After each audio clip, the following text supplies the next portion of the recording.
I rise today to voice my strong opinion to Senator Sanders' attempt to cut off United States military support to our friend and ally Israel. Now, I don't dare denigrate my colleagues' intent here or the motives, but I believe the effect is reckless, and I believe it's dangerous.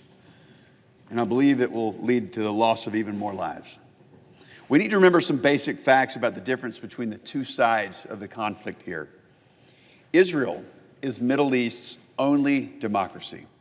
They've been a force for stability in the region that is historically beset by chaos. They've been America's strongest friend in good times and bad. Israel is an unmistakable force for good. And then you have the terrorists of Hamas. I mean, even their founding charter, it calls for the destruction of the state of Israel.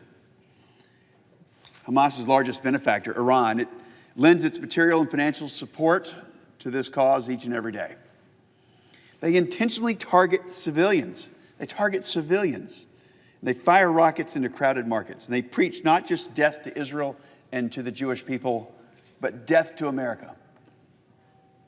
And then came October 7th. On October 7th, 2023, Hamas terrorists launched an unprovoked and deceitful series of terrorist attacks inside Israel. The level of barbarism that we witnessed was nothing short of evil incarnate. The mass slaughter of innocent civilians, unmistakable and unspeakable violence against women, children, and the elderly. It was the deadliest massacre of the Jewish people since the Holocaust. These crimes against humanity were also visited upon American citizens as well. Hamas murdered 46 Americans. They kidnapped 12. 7 U.S. hostages, 7 U.S. citizens remain hostage in Gaza. The state of Israel has every right to root out the genocidal terrorists who committed these acts and eliminate the threat once and for all. Israel is carrying out this military action with precision, thanks in part to munitions from the United States. For example, one of the systems that we sell to the Israelis is tail kits with GPS receivers. These kits convert guided or unguided free-fall bombs instead into precision-guided bombs. Put simply, these kits turn dumb bombs into smart bombs.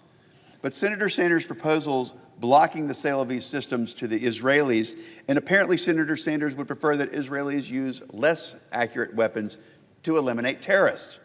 Now, it doesn't take anything more than common sense to realize that this would make collateral damage even more likely.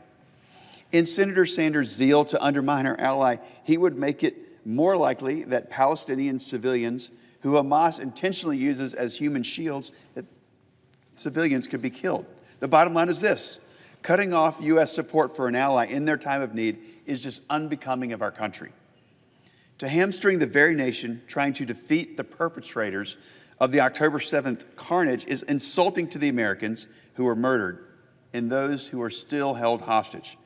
It's just wrong in every conceivable way. All of these resolutions should be soundly rejected, and this body should stand shoulder to shoulder with Israel as they take the fight to Hamas. I yield the floor.